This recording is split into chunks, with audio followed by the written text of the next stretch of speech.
it was a big leap of faith, but all this time I'd been trying to help veterans. I just kept walking out of their homes like, someone should start something to help. And then one day I realized, or God told me, Molly, you're that someone, like I've been trying to tell you to start. So we did start, and it was a leap of faith. It was very scary, but 5 years in, no regrets, and it's been amazing. Welcome to the Heart of Fauquier podcast. We're here to highlight the stories of local business owners around the area because we believe that business owners are at the heart of any community. It's not just about bringing awareness to the businesses, but seeing the faces, hearing the stories, and learning the mindsets behind the success. Now let's join our host Austin, owner of Bedrosian Cleaning Services, with today's special guest. Welcome to the Heart of Fauquier podcast. I'm your host Austin, and today we have a special guest, Molly Brooks. She started Heroes Bridge, which is a nonprofit centered here in Fauquier County, in Warrenton actually. But they do work in a lot of areas from what I understand. So we're going to hear more about her story, more about Heroes Bridge, and just to kind of get us started with things, if you could tell our listeners who you are, and then you can kind of lead that into when and why you started Heroes Bridge. Yeah, sure. Thanks for coming and visiting and learning more. So I'm a nurse. I became a nurse at a very young age. I think I was like 21, 22. And have spent most of my time in nursing working with the elderly. It's gerontology nursing, which is just nursing for older people. And I came to that career with a background of coming from a military family. My father was a career Marine, 23 years in the Marine Corps, including 2 tours of Vietnam and multiple other deployments. A lot of people focus on Vietnam, but a lot of career veterans actually went many other places as well. So I brought that background to my nursing career. So just over this like 25 years of working with older people, I always noticed the veterans, the older people that were veterans a little more, and just had a special place in my heart for them. And, about 10 years ago, it's a long time, but I lost my father rather unexpectedly. He suffered from a lot of complications due to Agent Orange exposure in Vietnam. And he died of heart failure, like I said, unexpectedly. So that time that I had been noticing my patients that were veterans a little more, it just became amplified. If anyone's ever lost a parent, it touches you in ways you never expected it. And I just began to think about a lot of the veterans I was working with, and I managed a hospice agency. So a lot of the veterans that I was working with, or people that worked with me, they were just sometimes sicker than the other elderly. They were often more alone than the other elders, and began to kind of start like looking at them and trying to do things for them during hospice care that was special, to make their last 6 months or whatever special. And what happened with that is, when the community kind of knows that you'll help a certain population that's in need, then you just start getting more and more calls. And before long, we were kind of looking after and seeing more veterans kind of on the side than we were in hospice care, because there was just this huge need of older veterans that were beginning to age and become sick. So just decided in 2016 to actually take a leap. It was becoming more than me and a few close friends could handle. We knew that we needed to start something that would let the community engage with these older veterans. So took a leap of faith and formed an actual 501c3 in 2016, just to care for veterans 65 and older. Okay. Wow. Yeah. So it kind of came on to you, and then you had the personal experience with it to kind of give you the heart of we're gonna, make this happen and really help these people. Yeah, and if you go back to that time period, it was also a time where the news, you would turn on the news every day and it was these kind of big failures with the VA, the wait lists and veterans dying on wait lists and the suicide rate. So that was a backdrop too. It was clear that for whatever reason, the systems that we have in a society, whether it's the VA or the healthcare system, wasn't really catching all of our seniors. There were a lot of seniors out there suffering alone with very little help and resources. So that was a backdrop to just deciding someone somewhere has to kind of try to do it differently. And also with a personal touch, even if they are getting help from different assistance programs or government programs, it's not the personal touch and love that they want as well and need. I agree. And also, what I think is different about us is our team cares for them, knowing what veterans need, because it's very different. An older person that has experienced combat and issues, they can experience the aging process differently. So our team, we come in knowing that and treating them like veterans from day one. Yeah. Very cool. Awesome. So it's been 5 years that you've been doing this. Were you doing it on the side still even after you formed the nonprofit officially, or did you just make the big jump? How did that transition happen? So it was very scary.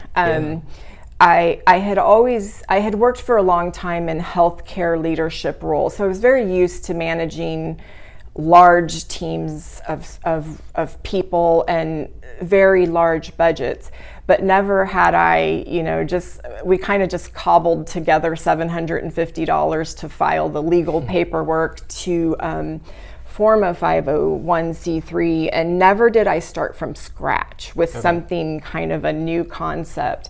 But just going back to what I said, I just,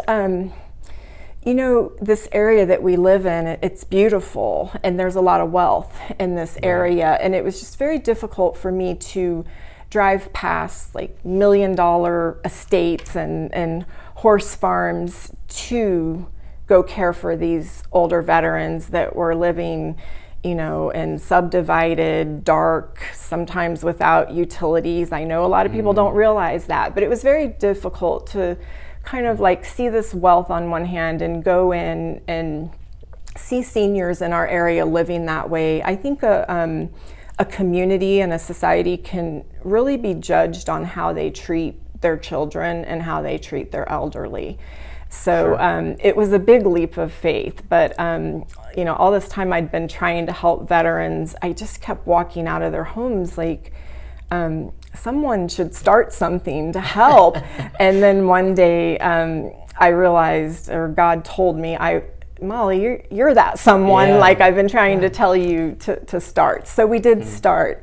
And it was a leap of faith. It was very scary, but 5 years in, no regrets, and it's been amazing. Yeah, something you were already kind of doing. You said you and a group of friends or colleagues were doing it, but it seems like this jump made it so that the community can help you more, because it was just kind of, you guys back to back trying to do it. Yeah. But now this kind of opened it up for people to help you more, maybe? It really did. So it after a year or two, it didn't come in the very beginning, but it allowed some funding, because any social venture needs, any business or social venture or nonprofit obviously always needs funding. So we were able to get grants for some of the work we were doing, and there were many generous people. I talked about my story of seeing all of these things. What I found when I started talking about it and asking for funding and doing meetings is I was by no means the only one that was noticing that, that seniors were falling through the cracks.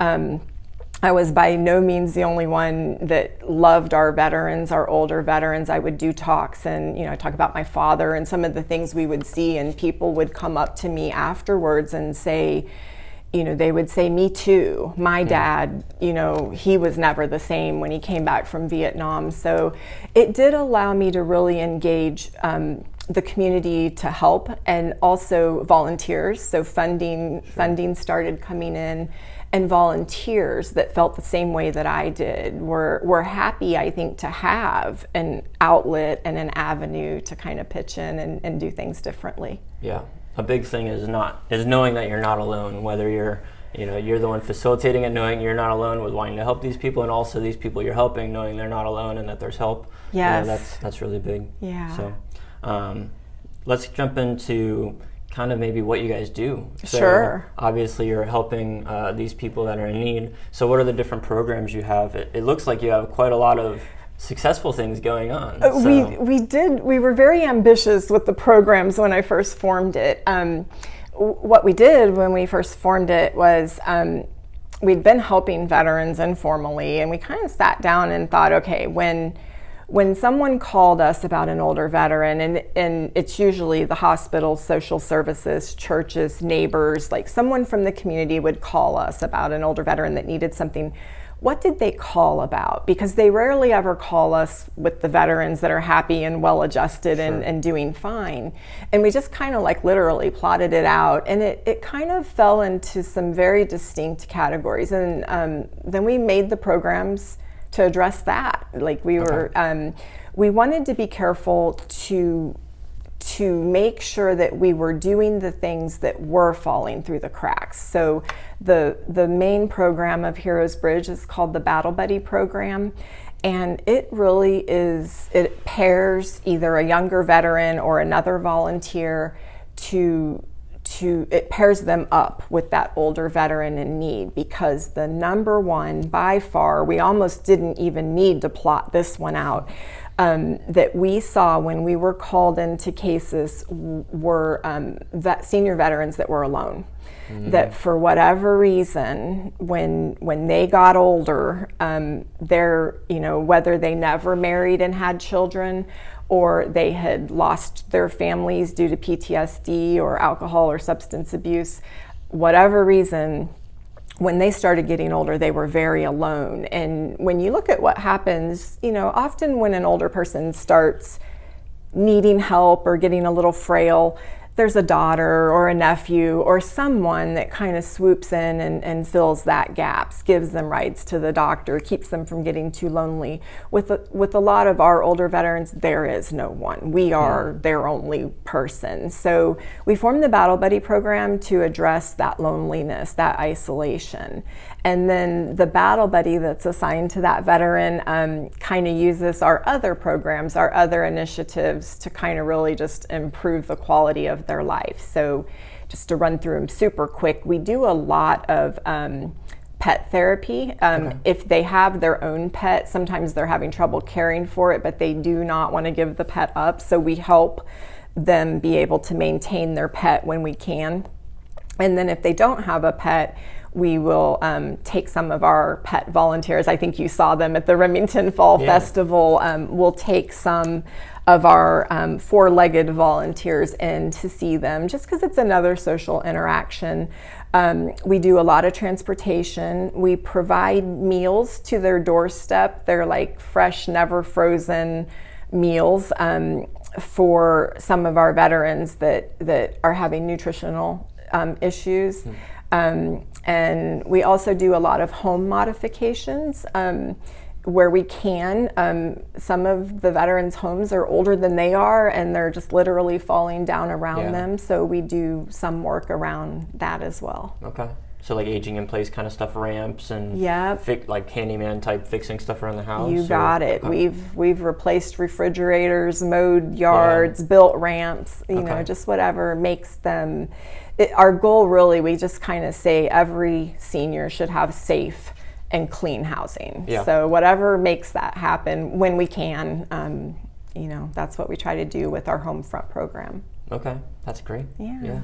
With you call it Paw Patrol, is that right? It is. With the animals? Okay. Yeah. Very cool. Where do you get these animals? Is it just people who volunteer that have these animals that are already trained, or how does that kind of work? I'm just curious. That's a good question. So our our Paw Patrol animals are not, most of them aren't therapy dogs. Okay. They're just people's pets that are well behaved. Yeah. So one of our core values at Heroes Bridge is no red tape. So when we looked at wanting to use animals to go in, the process for becoming a therapy dog is very laborious. Sure. So we make sure they're safe, that they've had their immunizations, and that they're well behaved and everything.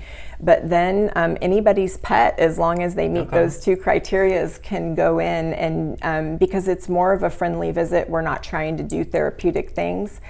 So yeah, people from the community, it's one of our favorite programs. Yeah. And people from the community just sign up and we match them. We actually do a lot of those visits in care homes because there's a lot of veterans in our nursing homes and assisted livings that are lonely too. So we do a lot of the Paw Patrol visits in care homes, but also in individual homes as well. Okay.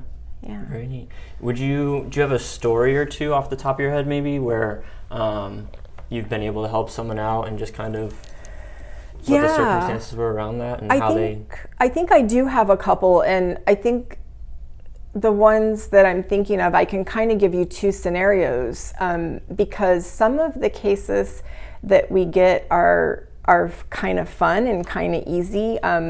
We just met a veteran about 6 weeks ago. He, Korean War veteran, and very happy, well-adjusted. He still drives, just full of stories, and he's kind of a mild case of when we get called. The reason we got called is his wife of, I think it was 60 some years, passed away about a year and a half ago, right before COVID. So that grieving process, where normally you would try to stay busy or go out and be engaged in your community, he had none of that. Yeah. So he's literally been sitting there throughout COVID, unable to go out on lockdown because the elderly were locked down more than we were.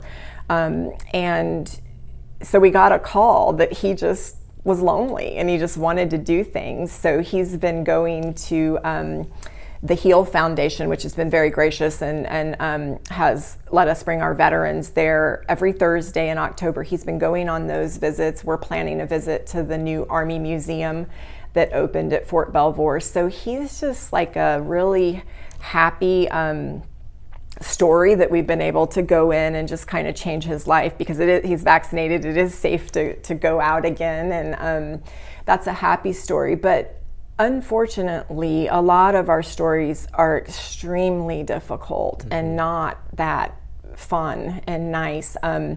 Just to run through one example, we worked with a gentleman. He was 67. He went to Vietnam at 18, and we were called because his trailer that he rented was literally falling apart, and that he was having huge problems navigating the healthcare system, and was actually very sick because he couldn't drive and couldn't navigate the appointments and everything. When we got in, we realized that he had experienced not just trauma in Vietnam, but multiple serial traumas. His father was an alcoholic and had been physically abusive. Vietnam was a nightmare. He wouldn't talk to us much about that. And as soon as he finally came home, his younger brother was killed in a car accident. So he was never okay.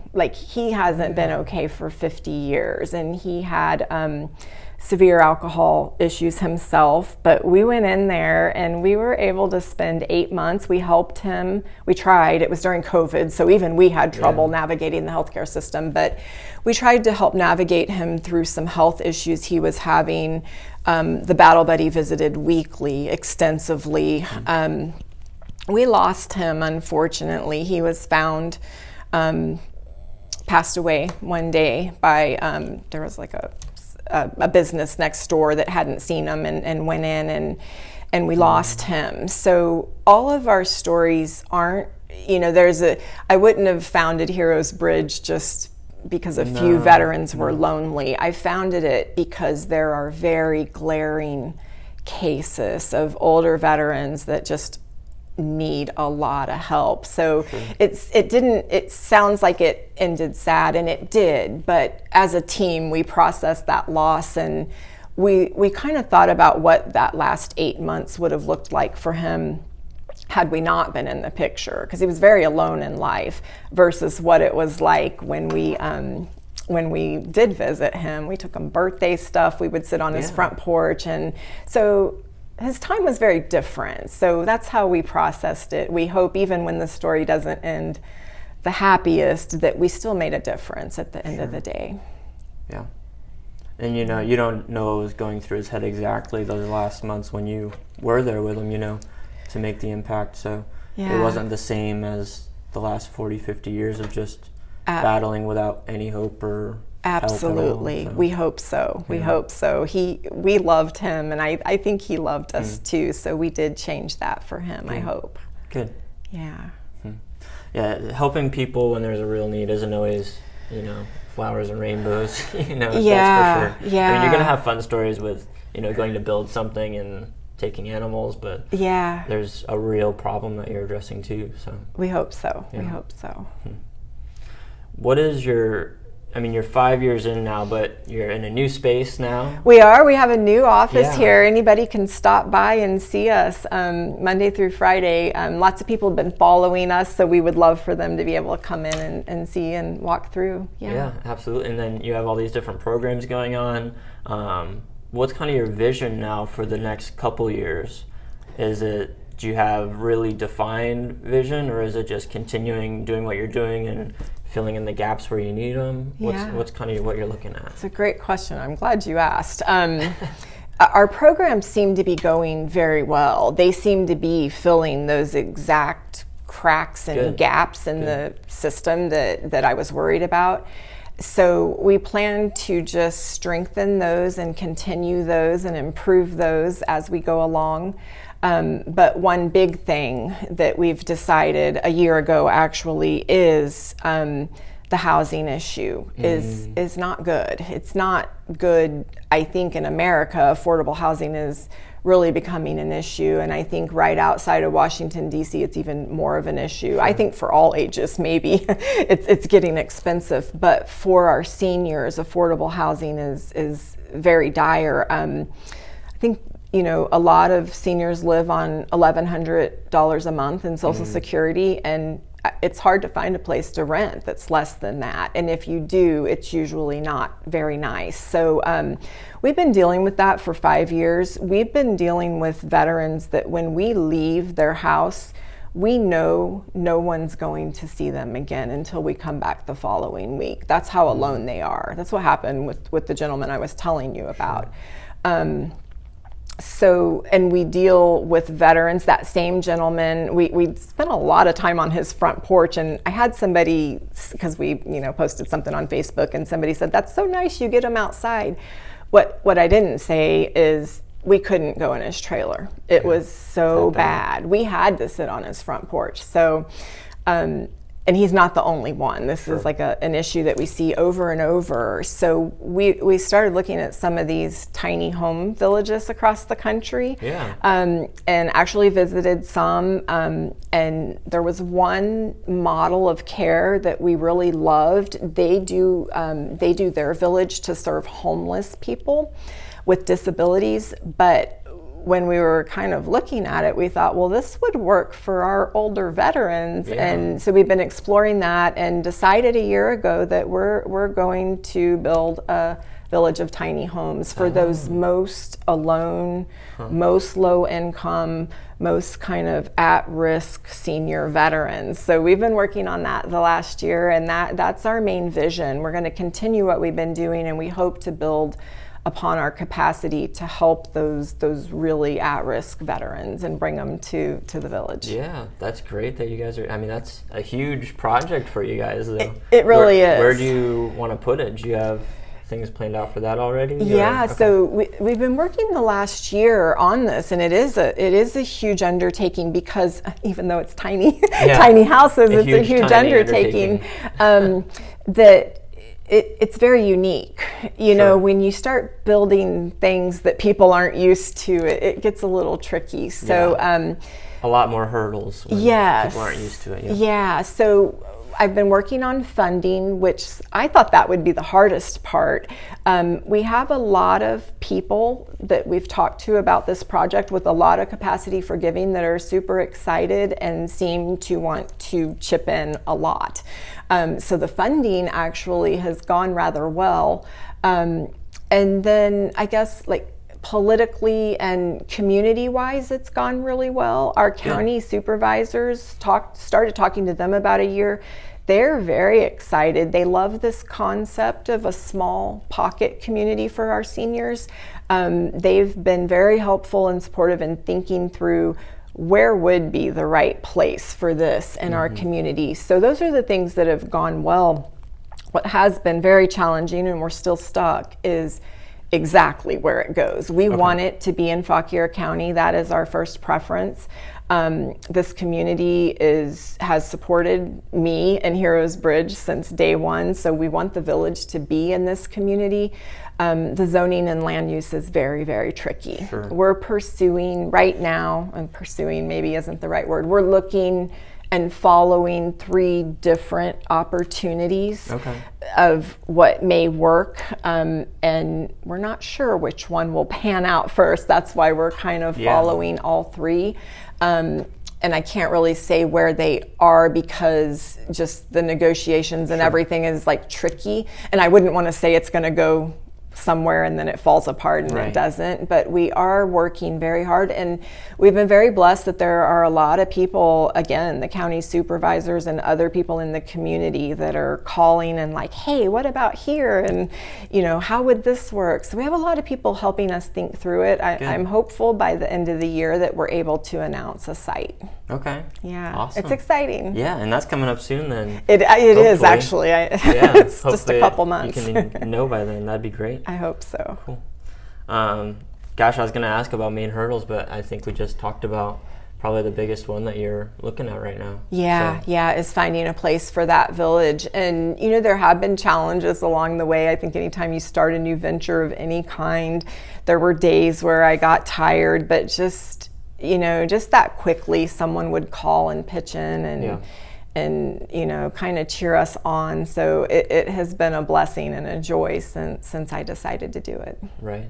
Good. Yeah. So for listeners that want to help, we've talked about a lot of different things. What are the main, best ways that people can help Heroes Bridge and you? Yeah, I think that I would recommend that anybody that wants to help or learn more, the 2 best avenues would be our website and our Facebook page. Please follow both of those things. And there are also tools on there that you can sign up to volunteer, which we always need. And as we said, there's just like 10 different ways you can help Heroes Bridge. Maybe a full battle buddy where you're kind of like responsible for an older veteran doesn't fit your like career or your life right now, but you may be able to run by and change a light bulb for so there are just so many ways that you can volunteer, and our website will take you to a list of how you can volunteer. And then of course funding. We charge nothing of our veterans. We are completely dependent 100% on philanthropy. So donations, that's what we live by. It's what helps us do what we do. And on our website and our Facebook page, you'll see the opportunity to donate. And there actually is an opportunity to donate to the services that we're doing in the community, or to designate it just for the village, where it's held in a restricted fund for the village. So you have both of those opportunities, whichever one excites you best. Very cool. That's awesome. Yeah. And the website is heroesbridge.org? It is. Okay. It's right there. And then on Facebook, it's just Heroes Bridge. They can look up and it'll be... Yeah, if you search it, it should pop right up for you. All right. Yeah. Awesome. Thank you so much. I don't know if you had any closing comments, but I really appreciate your time and with sharing everything. I don't know, did you have any closing comments you wanted to give? The only closing comment I have is thank you for doing this, for this spotlight. The more that we can talk about our older veterans and the help they need, the better. So thank you so much for taking time to do that. And actually the spotlights you've done all of us in this Yeah. community. It's a great service. So thank you for that. Yeah, you're welcome, and thank you. And Veterans Day is coming up as It well, so is. hopefully that can give even more awareness to another way that people can help them locally. I hope so. It's kind of like our Christmas is Yeah, Veterans a big Day. push. So Yeah. Very cool. Well, thank you so much, Molly. And if you guys can help with volunteering or financially, definitely check out Heroes Bridge, or come check out their new place, see what you can do to help. So thank you so much, and we'll see you guys next time. Thanks. Thank you for joining us for today's episode of The Heart of Fauquier. If you loved joining us today, give this podcast a great review and subscribe to keep up with new episodes. If you have an office in Fauquier that needs a cleaning service, reach out to Bedrosian Cleaning Services and see how they can serve you. Until next time, thanks for listening.